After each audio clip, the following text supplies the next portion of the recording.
Nah, jadi ini judul yang diberikan kepada saya ya oleh pengurus, rendah hati dalam kelimpahan. Jadi apa maksudnya? Maksudnya ketika kita diberi kelimpahan, kita jangan sombong, tapi tetap rendah hati. Nah, firman Tuhan yang mendasari renungan kita pada sore hari ini hanya satu. Tapi nanti ada banyak ayat juga yang akan kita baca bersama, ya, yang mendukung ayat ini. Nah, ini terambil dari Yehezkiel 16 ayat 15. Rendah hati dalam kelimpahan. Mari kita lihat tujuannya. Tujuannya adalah agar ibu-ibu menyadari bahwa segala sesuatu itu berasal dari Tuhan. Jadi apapun yang kita miliki itu semuanya Tuhan yang berikan. Ya, agar ibu rendah hati dan tidak sombong. Oke. Ya, saya mau.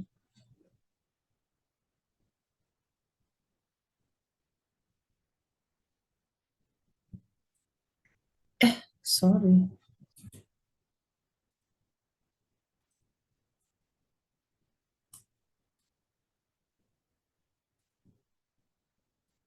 Ya, oke.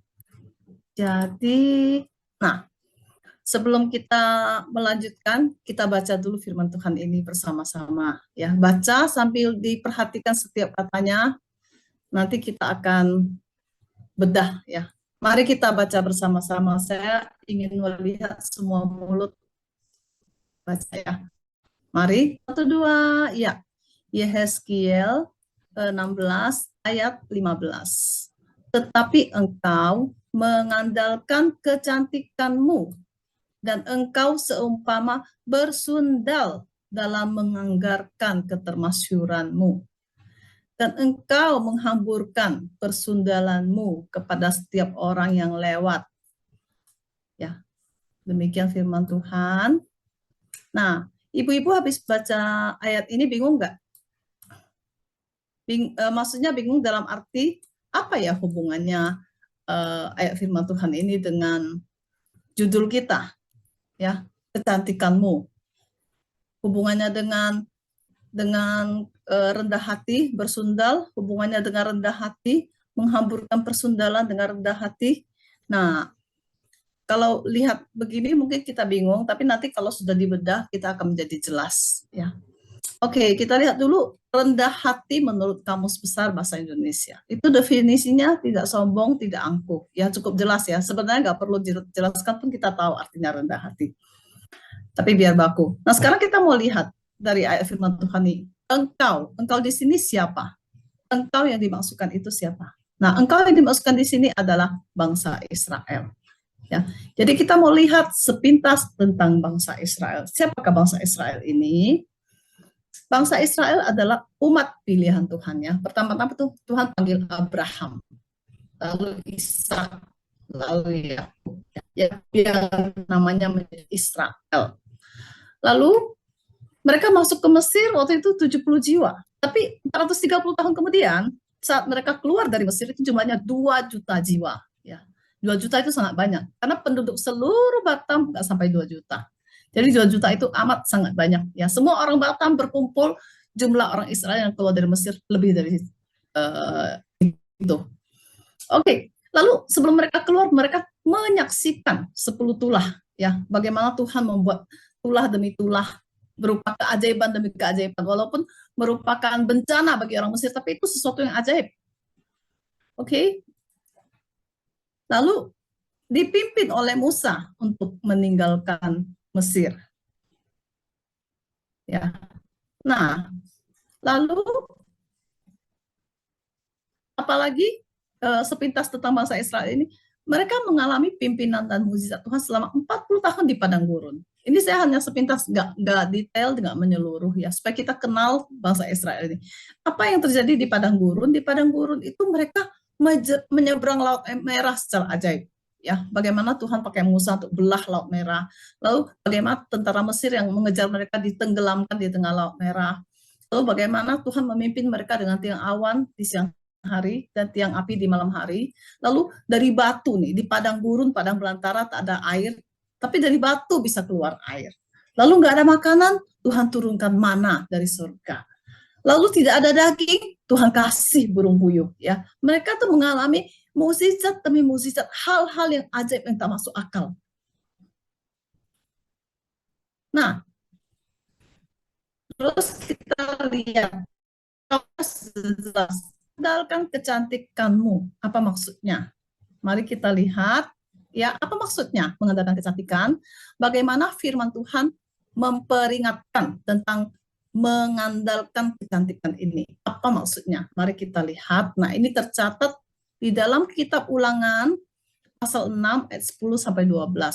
Ini adalah firman Tuhan kepada bangsa Israel sebelum di akhir perjalanan, ya, sebelum mereka masuk tanah perjanjian. Tuhan mengulang semua perintah. Jadi sepanjang jalan itu Tuhan kasih perintah, lalu sesaat sebelum mereka masuk ke Israel, Tuhan mengulang semuanya.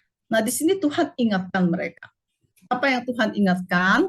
Mari kita baca bersama-sama. Biar kita menghayati, ya. Mari. 1, 2, ya.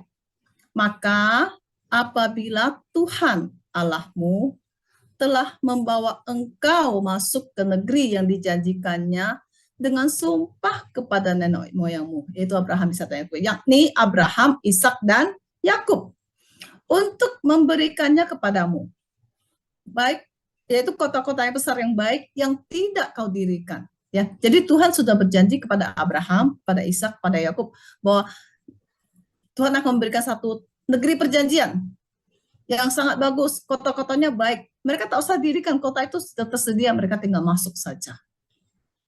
Lalu ayat 11, mari kita baca. 1, 2, ya.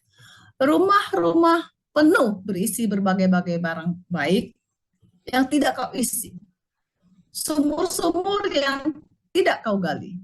Kebun-kebun anggur dan kebun-kebun zaitun yang tidak kau tanami. Dan apabila engkau sudah makan dan menjadi kenyang.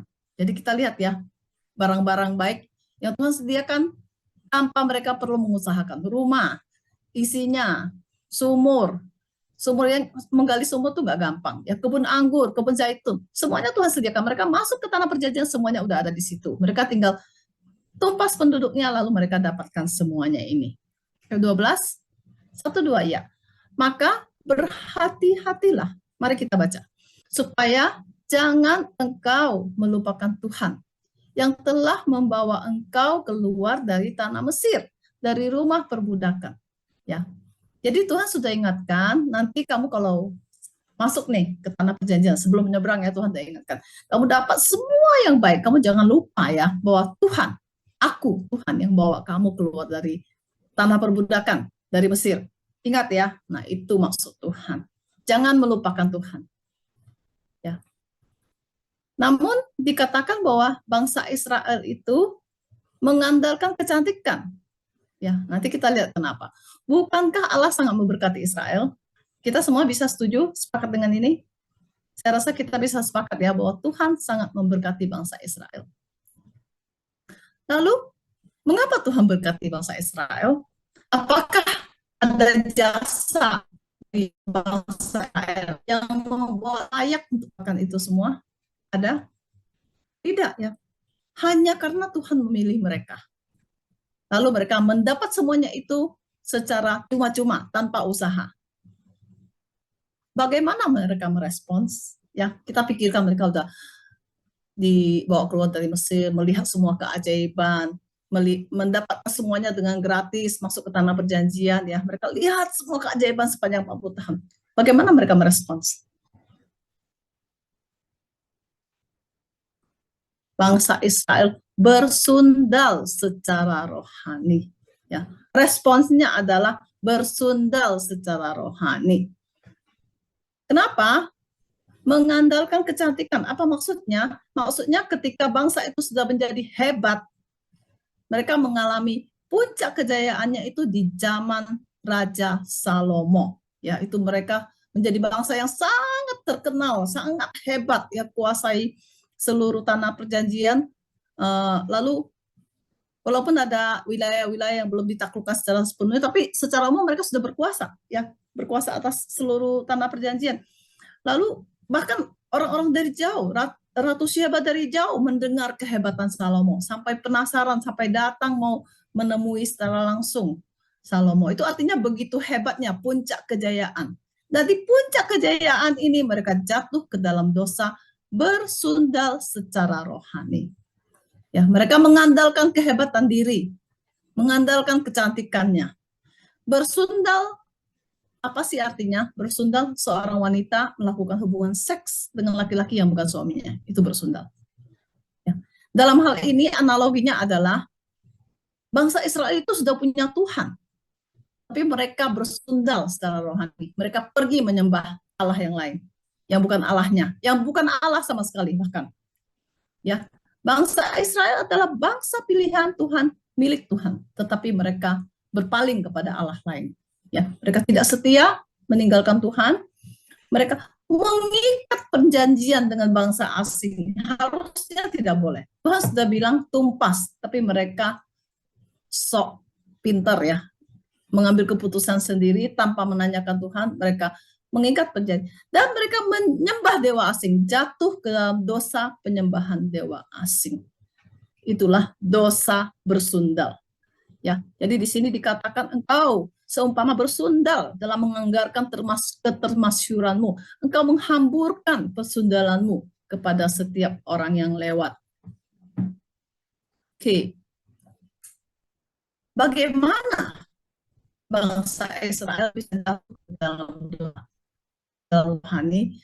Bukankah kita berpikir, aduh, itu bangsa Israel sudah mengalami begitu banyak pengalaman dengan Tuhan ya, begitu luar biasa, begitu banyak menyaksikan mukjizat. Harusnya mereka setia dong ikut Tuhan ya. Harusnya mereka itu tetap tidak berpaling kepada dewa yang lain. Tapi kenyataannya tidak demikian. Kenyataannya mereka berpaling kepada ilah yang lain, kepada dewa yang lain.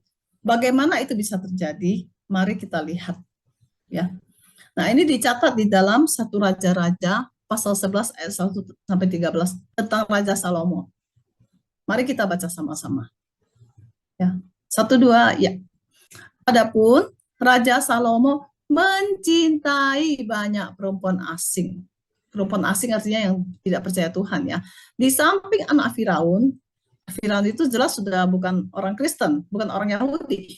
Ia mencintai perempuan Moab, Amon, Edom, Sidon, dan Het. Ayat 2. Padahal tentang bangsa-bangsa itu Tuhan telah berfirman kepada orang Israel, janganlah kamu bergaul dengan mereka, dan mereka pun janganlah bergaul dengan kamu, sebab sesungguhnya mereka akan mencondongkan hatimu kepada Allah-Allah mereka. Tuhan sudah peringatkan ya. Hati Salomo telah berpaut kepada mereka dengan cinta. Lanjut, ayat 3. Mari sama-sama. Ia mempunyai 700 istri dari kaum bangsawan dan 300 budik. Istrinya itu menarik hatinya pada Tuhan. Sekali lagi ya kita lihat ya, bahwa istrinya itu yang membuat dia berpaling dari Tuhan. Ayat 4, mari. Sebab pada waktu Salomo sudah tua, istri-istrinya itu mencondongkan hatinya kepada Allah-Allah lain. Sehingga ia tidak dengan sepenuh hati berpaut kepada Tuhan Allahnya, seperti Daud ayahnya. Ya, jadi di sini Tuhan berulang-ulang mengatakan Salomo berpaling karena istrinya. Dan dia punya 1000 istri, ya. 700 istri, 300 gundik. Ibu-ibu mau protes ya kayaknya ya. Oke, ayat 5 sama-sama. Demikianlah Salomo mengikuti Asitoret, dewi orang Sidon, dan mengikuti Milkom, dewa kejijikan, sembahan orang Amon. Dan Salomo melakukan apa yang jahat di mata Tuhan, dan dia tidak dengan sepenuh hati mengikut Tuhan seperti Daud ayahnya. Ya, ulang-ulang dikatakan Salomo tidak sepenuh hati mengikut Tuhan seperti Daud ayahnya karena istri-istrinya. Ayat 7, mari sama-sama. Pada waktu itu Salomo mendirikan, kita lihat apa yang dia dirikan. Bukit pengorbanan bagi dewa Kamos, dewa kejijikan, sembahan orang Moab. Di gunung sebelah timur Yerusalem, dan bagi Molok, dewa kejijikan, sembahan Bani Amon. Dewa Molok ini yang orang-orang penyembah dewa Molok itu mempersembahkan anakmu, mempersembahkan anak mereka dibakar bagi dewanya. Dan Salomo bikin bukit pengorbanan bagi dewa ini. Nggak masuk akal ya, Bapak Ibu, Ibu-ibu sekalian. Lanjut ayat 8. Demikian juga dilakukannya bagi semua istrinya, orang-orang asing itu, yang mempersembahkan korban ukupan dan korban sembelihan kepada Allah-Allah mereka. Ya, jadi karena istrinya yang banyak itu, dia berpaling. Ayat 9, mari sama-sama. Sebab itu Tuhan menunjukkan murkanya kepada Salomo. Sebab hatinya telah menyimpang daripada Tuhan Allah Israel. Telah 2 kali menampakkan diri kepadanya. Ya, Tuhan sudah menampakkan diri kepada Salomo. Salomo sendiri mengalami Tuhan menampakkan diri kepada dia. Tapi Salomo berpaling dari Tuhan karena istri-istrinya itu. Bagi kita nggak masuk akal. Oh, kita jangan bilang nggak masuk akal. Kita nggak bisa sombong atas hal ini. Kita bisa melakukan kesalahan serupa. Ya, ibu-ibu. Lanjut ayat 10. Dan yang telah memerintahkan kepadanya dalam hal ini supaya jangan mengikuti Allah-Allah lain. Akan tetapi ia tidak berpegang pada yang diperintahkan Tuhan. Ayat 11, mari. Lalu berfirmanlah Tuhan kepada Salomo, oleh karena begitu kelakuanmu, yakni engkau tidak berpegang pada perjanjian dan segala ketetapanku yang telah kuperintahkan kepadamu, maka sesungguhnya aku, dengar baik-baik, aku akan mengoyakkan kerajaan itu daripadamu dan akan memberikannya kepada hambamu. Ya. Jadi setelah Salomo, kerajaan Israel Tuhan pecahkan, Tuhan koyakkan. Keturunannya si Salomo hanya dapat satu suku saja. Selebihnya diberikan kepada hamba dari Salomo. Oke, ayat 12 dan 13, mari. Hanya pada waktu hidupmu ini aku belum mau melakukannya, karena Daud ayahmu, ya. Jadi demi Daud nih, demi Daud yang setia mengikut Tuhan, Tuhan tidak menghukum di masa Salomo. Tuhan menjatuhkan penghukuman di masa anaknya Salomo. Dari tangan anakmu lah aku akan mengoyakkannya. Ayat 13. Namun demikian, kerajaan itu tidak akan seluruhnya kukoyakkan daripadanya. Satu suku kuberikan kepada anakmu, ya, bayangkan ya. Dan karena hambaku Daud dan oleh karena Yerusalem yang telah kupilih. Ya. Sekarang kita melihat penghukuman Tuhan. Kerajaan Israel dipecah menjadi 2. Utara itu Israel, selatan itu Yehuda. Israel ibu kotanya Samaria, selatan itu Yehuda itu ibu kota Salem. Jadi dinasti Daud hanya memerintah 2 generasi saja, yaitu masa Daud dan masa Salomo. Setelah itu kerajaan pecah. Sungguh disayangkan. Ya, ini karena dosa Salomo berpaling dari Tuhan. Nah, jadi apa penghukuman Tuhan? Ya, ini tentang kerajaan utara. Kerajaan utara tidak satupun raja yang takut akan Tuhan. Tidak ada satupun. Semua penyembah berhala, semua raja jahat di mata Tuhan. Dan mereka dijatuhi hukuman. Mereka terlebih dahulu dibuang ke Asyur 722 Masehi. Ya, kerajaan selatan yaitu kerajaan Yehuda itu ada 5 yang baik, 5 raja yang baik yang takut akan Tuhan. Ya, namun mereka tetap lebih banyak raja yang jahat daripada raja yang baik.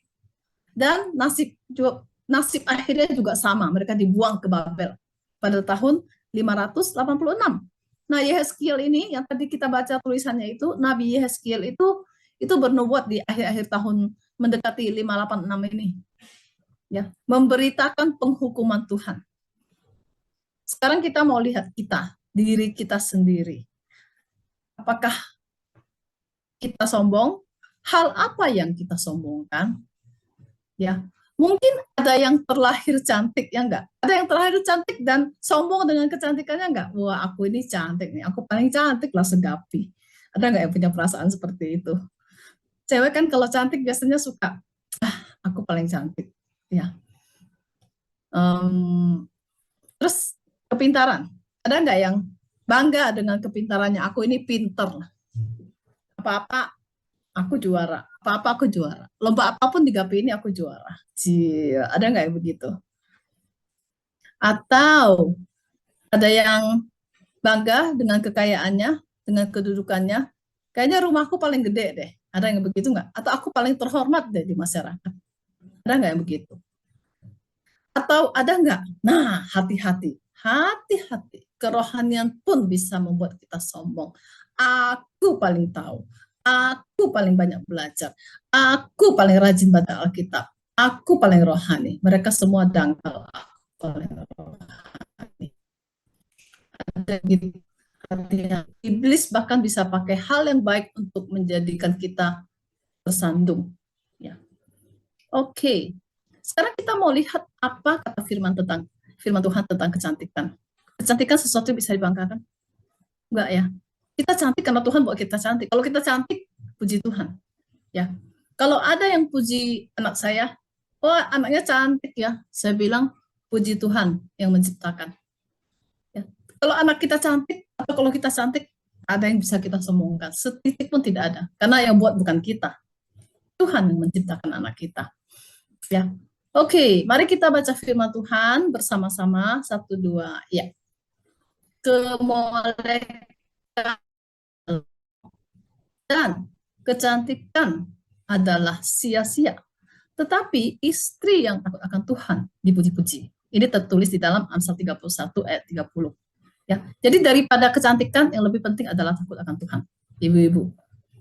Kita ingat, kita camkan hal ini. Hal kedua, apa kata Tuhan tentang kepintaran? Mari kita baca sama-sama. Karena Tuhanlah yang memberikan hikmat. Dari mulutnya datang pengetahuan dan kepandaian. Ya. Kalau sebelum kita percaya Tuhan, mungkin kita ada bukan dalam tanda kutip ya, sebenar-benarnya kita bisa sombong dengan kepintaran kita. Ya. Karena secara akademis itu akan jelas menunjukkan kita ini pintar atau tidak pintar. Kalau kita juara kelas terus dari SD sampai SMA sampai universitas, sedikit banyak itu ada bangga diri di dalam. Ya. Tapi semuanya itu baru hancur ketika kita sadar kita itu manusia berdosa yang kalau nggak ada Tuhan kita akan ke neraka. Kalau tak kenal Tuhan Yesus kita akan ke neraka. Pintar lalu kenapa? Ya. Karena ternyata tak ada yang bisa kita sombongkan walaupun kita pintar. Karena Tuhan yang berikan kepintaran. Saya ingat cerita Loso Selfie. Ya, dia pernah tinggal di rumah saudaranya. Katanya saudaranya ini pintar luar biasa. Pintar luar biasa. Tapi Bapak Ibu, nggak ada Bapak di sini ya, saya lupa terus. Ibu-ibu, stroke. Begitu stroke, pintarnya hilang. Hilang kata Loso Selfie. Nggak ada lagi sisa-sisa kepintarannya. Jadi masih bisa sombongkah kita atas kepintaran kita? Jangan sombong. Ya, Tuhan tinggal gini aja. Lalu kita hilang pintarnya. Jadi blow on. Ya. Tak ada yang bisa kita sombongkan. Lalu bicara harta dan kedudukan. Mungkin ada yang bilang, saya nggak kaya, apalah yang mau saya sombongkan. Ya, oke lah. Kita nggak bicara kaya, tapi kita punya harta secukupnya. Mungkin lebih dari yang kita perlukan. Lalu apakah kita bisa sombong atau kita punya posisi dalam masyarakat ya, terhormat. Atau punya jabatan lah istilahnya ya. Mungkin menjadi orang yang bekerja sebagai mungkin ada apa masuk, saya hilang fokus. Mungkin orang yang punya jabatan di lembaga-lembaga kemasyarakatan itu mungkin bisa juga mengakibatkan kesombongan. Tapi firman Tuhan katakan apa soal harta, soal kedudukan ini? Berkat Tuhan. Mari kita baca bersama-sama. Berkat Tuhanlah yang menjadikan kaya. Oh, botoh. Botoh. Enggak sih ya. Oke, maafkan saya ibu-ibu. Berkat Tuhanlah yang menjadikan kaya. Amsal 10 ayat 22. Ya, berkat Tuhan yang menjadikan kaya. Kita kaya pun tak ada yang hebat sama kita. Tuhan yang memberikannya. Oke. Nah, lalu apa kata firman Tuhan dengan kerohanian? Kalau kita ini percaya Tuhan, kalau kita ini rohani, lalu apakah kita bisa merasa kita lebih dari orang lain, ibu-ibu? Tidak ada setitik pun. Mari kita baca sama-sama. Sebab karena kasih karunia, kamu diselamatkan oleh iman. Itu bukan hasil usahamu, tetapi pemberian Allah. Itu bukan hasil pekerjaanmu. Jangan ada orang yang memegahkan diri. Ini tercatat di dalam Efesus 2 ayat 8 sampai 9. Ya. Jadi tidak ada tempat bagi kita untuk bangga diri, apapun kelebihan kita, karena semuanya pemberian Tuhan. Nah, sekarang saya mau tanya, apakah kita, ibu-ibu di sini, merasa saya diberkati Tuhan nih? Ya, saya nggak jelek-jelek amat lah. Saya lumayan pintar lah. Saya diberikan cukup. Kalaupun mungkin saya percaya di antara kita juga banyak yang berkelimpahan. Lalu saya juga, puji Tuhan, saya bisa percaya kepada Tuhan. Bukti bahwa kita datang kepada persekutuan di sore hari ini itu sudah membuktikan bahwa kita itu cukup peduli dan cukup mau tahu tentang firman Tuhan, cukup rohani istilahnya ya, dalam tanda kutip rohani. Nah, kita secara umum kita diberkati dengan itu semua. Ya ibu-ibu, kita cukup diberkati Tuhan. Kita cukup berkelimpahan. Lalu apa kata firman Tuhan tentang kelimpahan? Mari kita lihat. Kita baca sama-sama ya dengan suara keras ya. Ini penting sekali. 1, 2, setiap orang yang padanya banyak diberi, daripadanya akan banyak pada siapa yang banyak dipercayakan, daripadanya akan lebih banyak lagi dituntut. Lukas 12 ayat 48. Ya. Jadi di sini firman Tuhan berbicara tentang apa yang Tuhan percayakan, apa yang Tuhan berikan kepada kita itu bukan diberikan begitu saja untuk kita nikmati suka-suka ya. Saya mau pakai segala sesuatu yang saya punya suka-suka. Kalau saya pintar, lalu saya berusaha, lalu saya melimpah, ya itu semua punya saya, itu hasil usaha saya, terserah saya. Oh tidak demikian. Semua diberi dan dituntut, semua dipercayakan dan akan dituntut. Jadi ibu-ibu harus ingat, semua yang diberikan Tuhan akan dituntut daripada kita suatu hari nanti. Jadi kita mau lihat tinggi hati ini ada harganya, ada konsekuensinya. Ya, tinggi hati mendahului kehancuran, tetapi rendah hati mendahului kehormatan. Ya, Amsal 18 ayat 12. Dan setiap orang yang tinggi hati itu adalah kekejian bagi Tuhan. Ya, sungguh ia tidak akan luput dari hukuman. Amsal 16 ayat 5. Jadi bagaimana sikap yang seharusnya ibu-ibu kita dalam kelimpahan? Saya percaya kita termasuk kategori kelimpahan. Walaupun mungkin ada orang yang dapat, ada orang yang 3 dapat 2, tapi kita semua dapat ya. Dan kita ketika kita berkelimpahan, bagaimana kita seharusnya? Kita harusnya menyadari bahwa semua yang kita miliki itu berasal dari Tuhan. Dan berkat terbesar adalah anugerah keselamatan. Ya, sebenarnya pintar, kaya, kedudukan segala macam itu bonus. Yang nomor 1 dan yang terpenting itu adalah keselamatan. Puji Tuhan, setelah kita memperoleh keselamatan, memperoleh jaminan ke surga, mengenal Tuhan Yesus sebagai Tuhan dan Juru Selamat yang sudah mati bagi kita di atas kayu salib. Lalu kita dapat bonus-bonusnya, ya. Kita dapat bonus-bonusnya. Kita harus bersyukur untuk itu semua. Dan kita harus sungguh bersyukur untuk berkat dan kebaikan Tuhan ini, ya, yang memberikan kita keselamatan dengan segala bonus-bonusnya. Dan kita harus pakai semuanya itu untuk memperkenankan Tuhan, bukan untuk kita suka-suka pakai sendiri. Tidak begitu ya, ibu-ibu. Jadi, setuju atau tidak, berkat Tuhan cukup melimpah bagi saya. Ada yang tidak setuju? Yang setuju? Setuju bahwa berkat Tuhan itu cukup dan melimpah bagi saya. Ya. Saya rasa setiap kita seharusnya setuju. Ya. Oke. Jadi ketika saya menerima berkat Tuhan yang melimpah, apakah saya diam-diam tinggi hati? Ada enggak? Saya kasih waktu 30 detik untuk pikir. Ada enggak sisi-sisi yang sebenarnya saya itu diam-diam bangga diri? Saya ini cantik. Saya ini pinter. Saya ini materinya melimpah. Ya. Saya ini tadi yang keempat apa ya?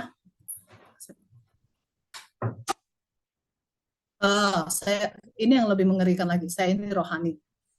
Ya. Ada nggak yang kita diam-diam bangga, yang diam-diam memandang remeh orang lain? Ada nggak?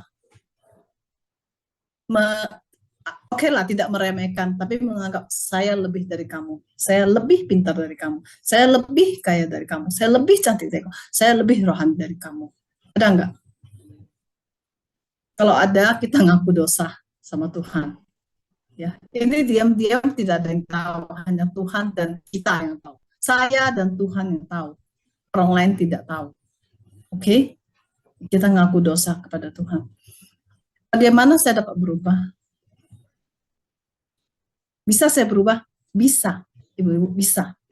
Ya, karena Roh Kudus memperbaharui. Ya, walaupun manusia ini berdosa dan kita suka dengan kondisi kita yang berdosa itu, kita suka berkubang dalam dosa, tapi Roh Kudus, Tuhan Yesus yang tinggal dalam hati kita, itu akan mengubah kita. Ya. Sedikit-sedikit Tuhan akan mengubah kita. Jadi bagaimana saya bisa berubah? Saya mau seperti biasa, saya minta proyek ketaatan. Ya, mari kita memikirkan satu cara. Bagaimana saya memakai anugerah Tuhan, yaitu waktu, kepintaran, harta milik. Ya, kalau saya bilang kaya, nanti ada bilang saya nggak kaya. Tapi seberapapun yang kita miliki, kita bisa menjadi berkat bagi orang dalam 1 minggu ini. Ya, tidak hanya harta, kepintaran, waktu. Kita pikirkan caranya bagaimana aku bisa rendah hati dan aku bisa menjadi berkat. Ya, demikian firman Tuhan. Mari kita berdoa. Tuhan Allah Bapa Surgawi, kami bersyukur untuk firman Tuhan yang boleh kami renungkan sore hari ini. Yang sekali lagi menegur kami bahwa Tuhan, Engkaulah sumber dari segala sesuatu yang ada pada kami, segala sesuatu yang kami miliki. Nah Tuhan, ketika Engkau memberkati kami dengan berkelimpahan, tolong kami jangan sombong, tolong kami jangan tinggi hati, dan tolong kami mau berbagi.